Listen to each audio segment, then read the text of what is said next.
If we ever discovered an advanced alien race, I wonder, how would we measure its level of advancement? You know, ever since my earliest days of watching Star Trek or Star Wars especially, I've wondered, what would aliens look like? I mean, I sat around dreaming about their advanced technology for days. And even now, I still dream of a bright future for humanity. How far will we advance? How long will we survive as a species? Will we ever colonize planets beyond our solar system? Will we one day be ourselves an advanced alien race and we discover new civilizations and abduct the locals to do some scientific experiments on them? So that brings me back to my point. How would we be able to categorize or characterize an advanced alien race if we saw them and also compare it to our level of achievement as well? In 1964, a guy named Nikolai Kardashev came up with one of the first ways that you would measure the advancement of a technological civilization, and it's remained popular today. Now, if you aren't familiar with the Kardashev scale, it's based on how much energy an advanced alien civilization is able to use. Now, the beauty of the scale is in its simplicity. There are three categories. The first one is a Type 1 civilization, or a planetary civilization, and they use all the energy available on its planet. Becoming more advanced is a Type 2 civilization, or a stellar civilization that can harness all the energy from its parent star. Now, this is where the popular idea of a Dyson sphere comes from. It's a structure built around a star, so you could capture all the energy produced by that one star. Now, a Type 3, or galactic civilization, can control the energy of an entire galaxy. And if you were to take the next step, you would actually have a Type 4 civilization, or a universal civilization that can harness the energy of the entire universe. Now, I've got a couple complaints about this scale. Two of them, basically. Now first, why would a civilization require so much energy? As our civilization becomes more advanced, we actually become more efficient with our energy use. But why would a civilization require the entire output of their sun? That's an enormous amount of energy, more than you would need except for maybe approaching the speed of light. Or I don't know, maybe you have to build Death Stars to destroy other planets, to keep the locals in line. Even then, if you could harness the output of an entire star, you still can't go faster than the speed of light. Thank you, Einstein, and your E equals mc squared from special relativity. Now, don't get me wrong. I'm still hoping we discover a way to travel faster than light. Perhaps warp drive or bending the fabric of the universe would require the energy output of an entire star. I'm not really sure. But harnessing the energy output of an entire galaxy for a Type 3 or galactic civilization, to me, that's basically absurd. Okay. Now, I may suffer from a limited imagination, but what would you need all that energy for? Once again, the only thing I could think of would be faster than light travel. Now, when it comes to a universal civilization, in contrast, I could actually imagine a scenario where an alien race discovers the cause of the Big Bang, learns how to create a new one, thus creating a new universe, and makes multiple universes that then they can go on and colonize for themselves and harness the energy of a Big Bang. Still don't know why they would need that much energy, but you get the point. Now, my second complaint is about engineering. Think about the scale of what's going on here. Now, once again, my imagination could be quite limited, and it would be interesting to get your thoughts on this. But if you wanted to harness all the available energy at a planetary scale, you'd have to intercept all the incoming light. That would really change the planet by cooling it off. It would require an enormous structure. It could be done. It would just require an enormous amount of effort too. And also you'd have to trap into the heat generated by the planet as well. So while this is potentially possible, it's hard to imagine why a civilization would spend so much of its resources on such an engineering feat. Why would you block the sunlight coming into your planet? And are you going to cover your entire planet in solar arrays? That makes no sense. Now let's go into a Type 2 civilization. Okay, in order to become a stellar civilization and harness all the energy from its parent star, well, the popular idea is to build a Dyson sphere around the star. Okay, that's a cool idea, but where in the hell do you get the material to build such a large object? Let's say we mine the inner rocky planets. We're just going to obliterate Mercury, Mars, and Venus to make the structure.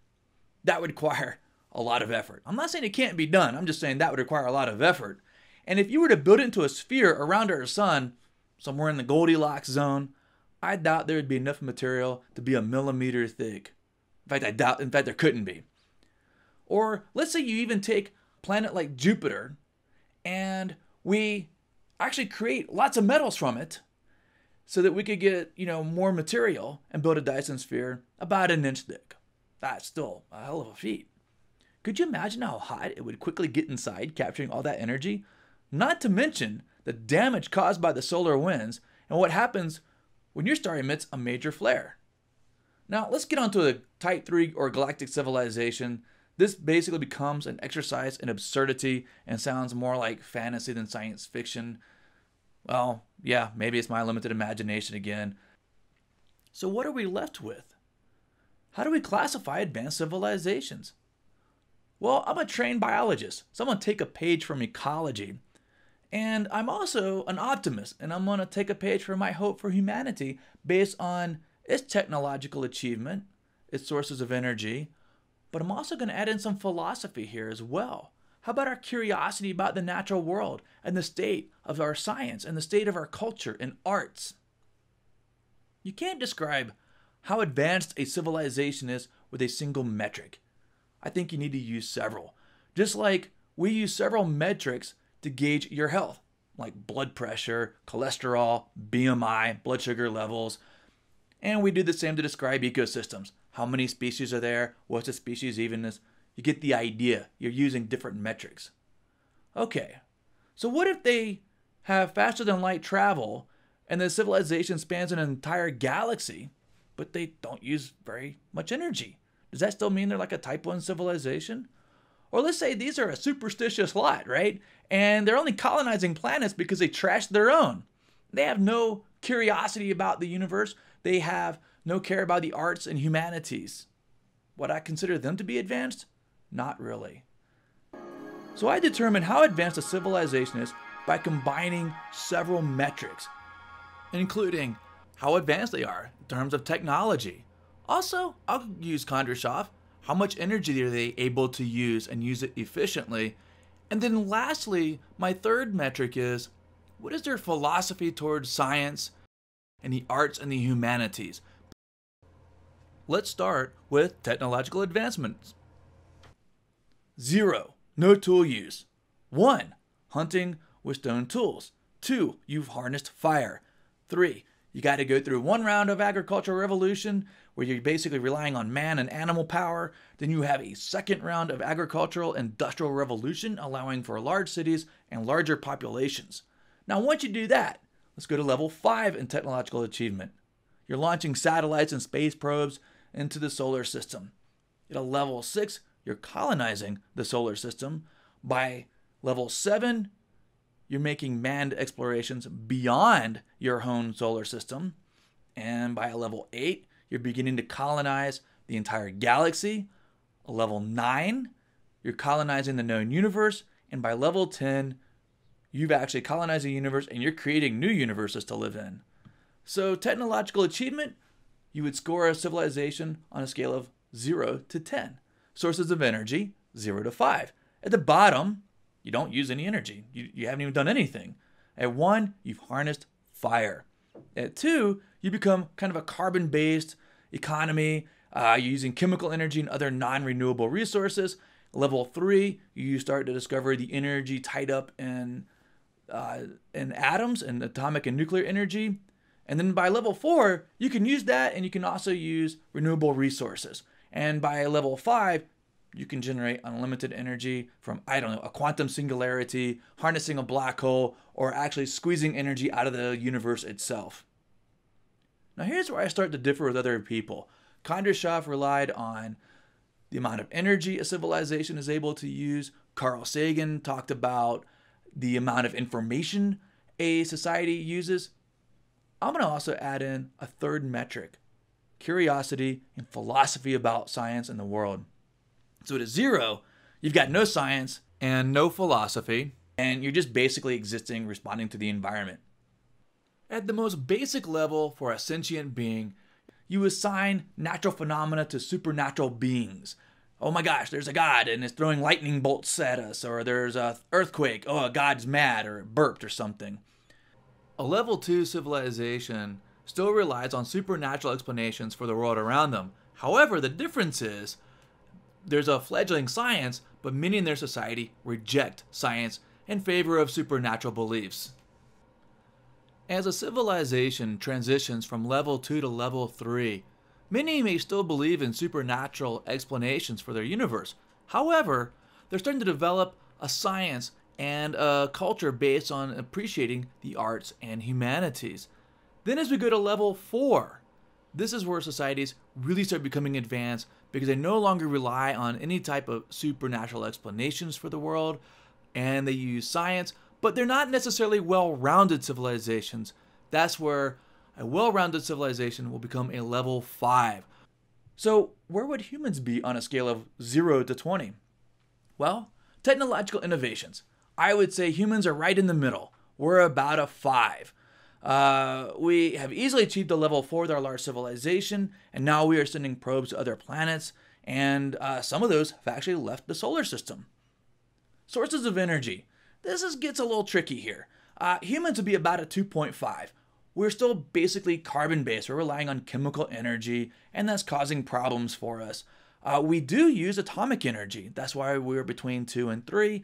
And atomic energy is actually a great source of energy, and we're starting to develop renewable resources as well. Humans are rapidly transitioning to these renewable resources. So hey, in 100 years, we could actually reach a level 3.5 to 4. Curiosity and philosophical achievements. I would say humans come in at level 3. Humans are naturally curious about the world, and many scientists work to advance our knowledge. And we also have a very strong arts and humanities and entertainment, which I think is very important in looking at advanced civilizations, not just the technological aspects of it. Now think about this. In our mere 200,000 years of existence as a level 4 civilization, total, when you add up all 3 of those metrics, we rapidly achieved a 10.5 in less than 10,000 years. And we may rapidly move up to an 11 or 12 in the next few hundred years as we colonize the solar system and shift to more renewable resources. However, it could take millennia before we achieve level 15, and perhaps it will take millions of years for us to eventually colonize the galaxy and beyond. At level 20, you're basically godlike because you can create new universes. And that would be pretty wild if we could do that. Now, the sources of energy pay homage to the Kardashev scale because energy is important to civilization. It's also important to living organisms too. But admittedly, it gets a little murky as societies transition from burning carbon and using chemical energy through an atomic age to using renewable resources.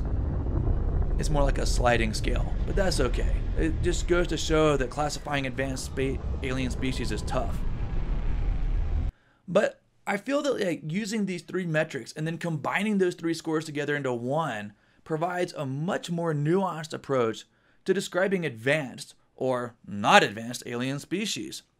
Also, it doesn't rely solely on technology, use of energy, or information to determine their state of advancement. It also includes that metric for moving beyond supernatural beliefs and embracing the advancement of science, exploration, and the appreciation for arts and humanities. You gotta have some type of aesthetic appeal.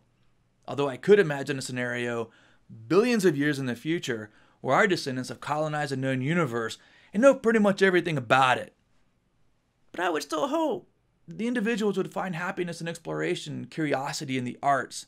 Even if you unlocked all the secrets of the universe, there'd still be a lot to explore in this universe.